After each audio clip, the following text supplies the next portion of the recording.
Baiklah, sebelum saya melanjut pelajarannya, saya ada pertanyaan buat teman-teman sekalian. Apakah yang dimaksud dengan beriman kepada yang gaib? Ada yang tahu? Enggak. Tidak, Pak. Mungkin saudara Husin tahu apa arti beriman kepada yang gaib? Tidak tahu, Pak. Baiklah, di sini akan saya jelaskan apa yang dimaksud dengan beriman kepada yang gaib. Beriman kepada yang gaib ialah mempercayai dan meyakini sepenuh hati bahwasanya di alam semesta ini ada yang tidak bisa dilihat, ada yang tidak bisa diraba, akan tetapi memang benar adanya. Itulah pengertian yang dimaksud dengan beriman kepada yang gaib. Nah, ini dijelaskan di dalam Al-Quran surah Al-Baqarah yang berbunyi, A'udzubillahi minasyaitonirrajim, Bismillahirrahmanirrahim. Alladzina yu'minuna bil ghaibi wa yuqimunas shalah wa mimma razaqnahum yunfikun. Yang artinya mereka yang beriman kepada yang gaib, yang mendirikan salat dan menafkahkan sebagian rezeki yang kami anugerahkan kepada mereka. Itulah arti dari terjemahan Quran surah Al-Baqarah ayat 3. Nah, di dalam rukun iman ada yang termasuk di dalam beriman kepada yang gaib. Salah satunya ialah rukun yang pertama yang berbunyi apa rukun iman yang pertama bunyinya? Iman kepada Allah. Nah, beriman kepada Allah. Memang benar, beriman kepada Allah itu sangat termasuk ke dalam beriman kepada yang gaib. Karena Allah itu tidak bisa dilihat, akan tetapi Allah itu memang benar adanya. Nah, bagaimana kita tahu bahwasanya Allah itu memang ada? Sangat banyak dijelaskan di dalam Al-Quran surah Al-Baqarah, Al-An'am dan Al-An'am ayat 75 sampai dan 78. Di sini akan saya bacakan Quran surah Al-An'am ayat 1 yang berbunyi, A'udzubillahi minasyaitonirrajim, Bismillahirrahmanirrahim. Alhamdulillahilladzi khalaqas samawati wal arda wa ja'alaz zulumati wan nur tsummal ladzina kafaru bi rabbihim ya'dilun.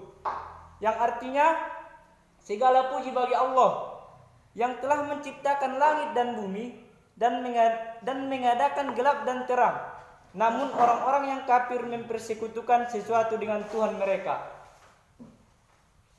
Itulah terjemahan dari Quran surah Al-An'am ayat 1. Nah, bagaimana pula kita yakin bahwasanya Allah itu ada? Apabila ada seseorang yang menanyakan sesuatu kepada kita, apakah Allah itu ada? Jawabannya saudara-saudaraku, teman-temanku, bahwasanya Allah itu memang benar ada. Bagaimana saya tahu? Bagaimana kita tahu bahwa Allah itu ada? Masuk.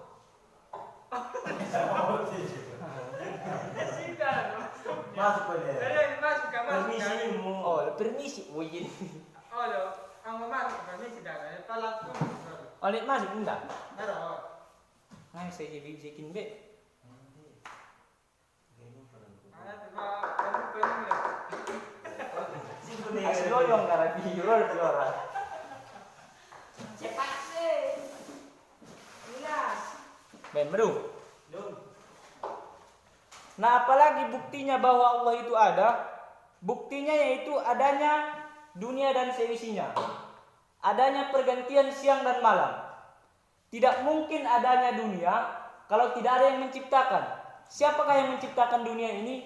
Jangan ragu di teman-teman, yang menciptakan dunia ini ialah Allah Subhanahu wa taala.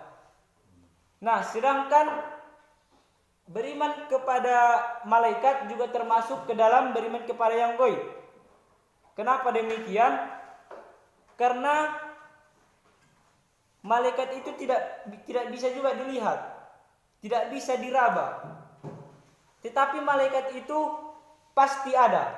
Malaikat itu pasti ada. Nah, di dalam Islam, apabila kita seorang Islam, kita harus wajib mengetahui 10 nama-nama malaikat. Di sini apakah ada yang tahu nama-nama malaikat tersebut, ke 10 nama malaikat tersebut?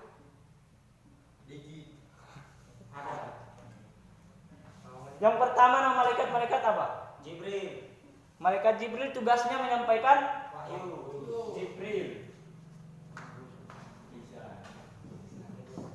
Tugas menyampaikan wahyu.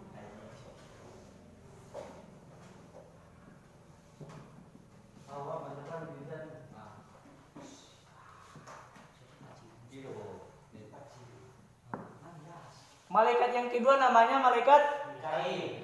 Malaikat Mikail tugasnya.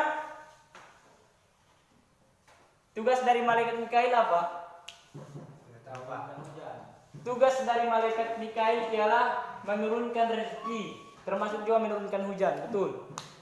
Sedangkan malaikat yang ketiga yang bernama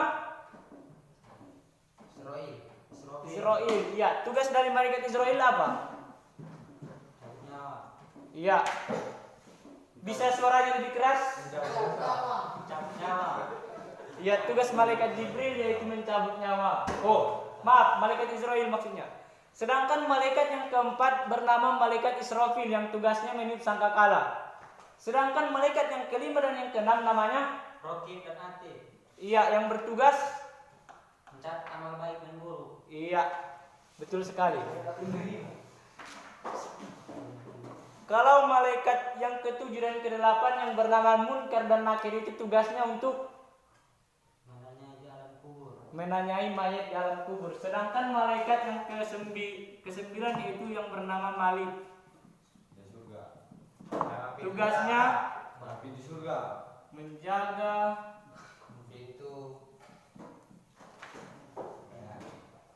pintu neraka. Sedangkan malaikat yang ke-10 bernama Malaikat Ridwan. Malaikat Ridwan tugasnya menjaga pintu surga. Nah, di sini ada pertanyaan buat teman-teman sekalian. Jika malaikat itu ada, jin apakah itu ada juga? ada. Apakah iblis itu ada? Ada. Apakah setan itu ada? Ada. Apakah hantu itu ada? Ada. Saudara Wahab, apakah hantu itu ada? Ada. Ada? Ada. Sangat-sangat tidak benar. Hantu itu tidak ada, saudara-saudara. Hantu itu tidak ada. Itu semua perbuatan setan sebenarnya. Dia bisa merubah diri menjadi rupa yang sangat tidak enak dilihat gitu. Pokoknya kalau hantu itu tidak ada. Di sini apakah kalian tahu apa itu perbedaan dari iblis? Oh, perbedaan dari jin, iblis dan syaitan? Ada yang tahu? Perbedaan dari jin, iblis dan syaitan. Ada yang tahu? Tidak Pak. Baik, di sini akan saya jelaskan sedikit apa perbedaan dari ketiga tersebut ya. Iblis dulu. Jin baik. Mas. Baik. Ada yang tahu jin itu tercipta dari apa? Api. Api, ya. Jin itu terbagi dua. Yang pertama itu ada jin. Jin apa yang pertama? Jin muslim. Jin muslim. Sedangkan jin yang kedua, jin kafir.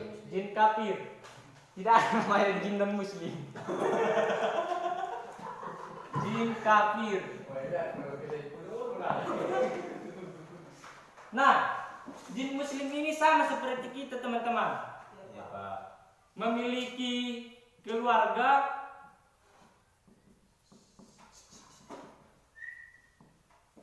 mereka juga bersekolah sama seperti kita, bersekolah, Makan. Iya Pak. makan, Minum. Dan sembahyang. dan tidak lupa mereka juga beribadah.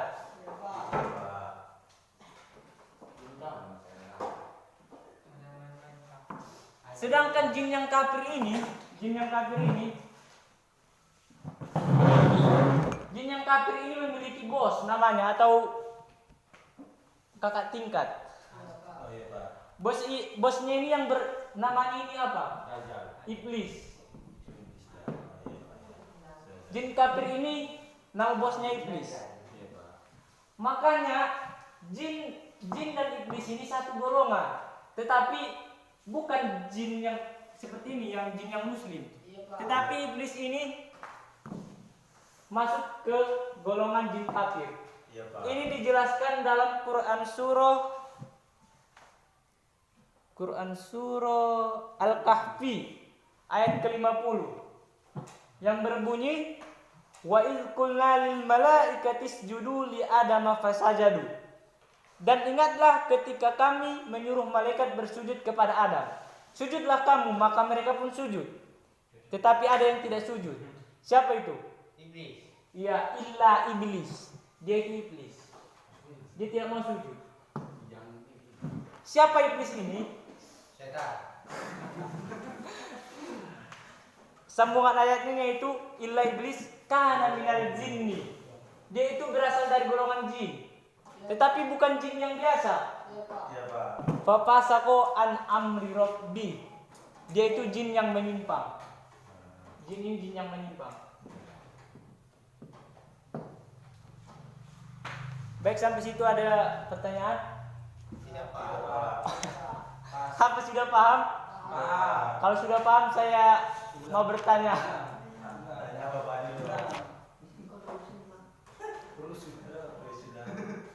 Nah, ini kan tadi iblis. Berarti jin ini terbagi dua, ada jin muslim, ada jin kafir.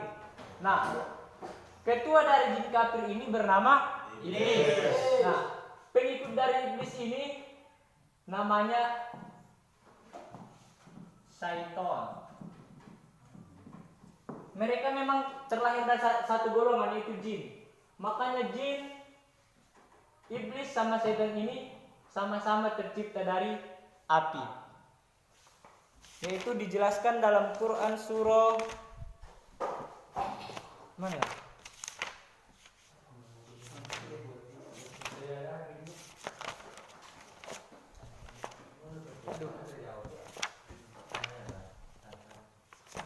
Saya lupa. Oh, Quran surah Ar-Rahman ayat 15. Wa khalaqal janna mim marijim min nar. Dan yang artinya itu dia menciptakan jin dari api yang menyala. Nah, syaitan ini, kalian tahu nggak gimana ceritanya iblis ini menjadi durhaka kepada Allah? Tidak, Pak. Tahu? Coba jelaskan. Karena iblis tidak setuju karena si Adam. Iya, gimana? Ya, ketawa. Serius dah. Sebenarnya iblis ini Iya. nama aslinya ialah Azazil. Azazil. Dia sebelum menjadi iblis namanya itu adalah Azazil. Iya, Pak.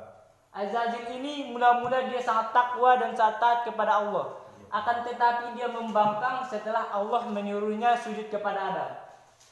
Lalu Allah bertanya kepada iblis, "Kenapa kamu tidak mau sujud kepada Adam?" "Ana khairum minhu," kata iblis ini. "Ana khairum minhu." Saya lebih mulia daripada dia. "Khalaqtani min nari wa khalaqtani min tin." Engkau ciptakan dia dari api, engkau ciptakan aku dari api dan engkau ciptakan dia dari tanah. Makanya api ini merasa sombong. Oh, iblis ini merasa sombong. Iblis ini merasa sombong, teman-teman. Iya, Pak. Baru setelah itu Allah mengusir dia. "Keluar kamu dari surga ini," kata Allah. Maka dari situlah dia disebut sebagai iblis. Dari Azazil disebut menjadi iblis. Nah, sebelum iblis keluar dari surga, dia berpesan kepada Allah, "Ya Allah, jika nanti di akhirat, jika nanti di yaumil kiamah saya akan dimasukkan ke dalam neraka, dan gara-gara saya dimasukkan dan yang membuat saya masuk ke dalam neraka ialah Adam, maka izinkanlah saya ya Allah untuk menggoda anak cucu Adam." Nah, itulah setelah iblis menggoda Adam, dia berhasil. Nabi Adam pun diturunkan atas pelanggarannya ke bumi. Maka disitulah dia bernama syaitan, karena sifat syaitan ini ialah penggoda. Itulah makanya iblis jin dan syaitan ini satu golongan. Ada yang mau ditanyakan? Baiklah, untuk yang terakhir ialah contoh beriman kepada yang gaib, yaitu beriman kepada yaumil akhir. Kita tidak tahu memang kapan terjadinya yaumil akhir. Kita tidak tahu kapan jam berapa, tanggal berapa.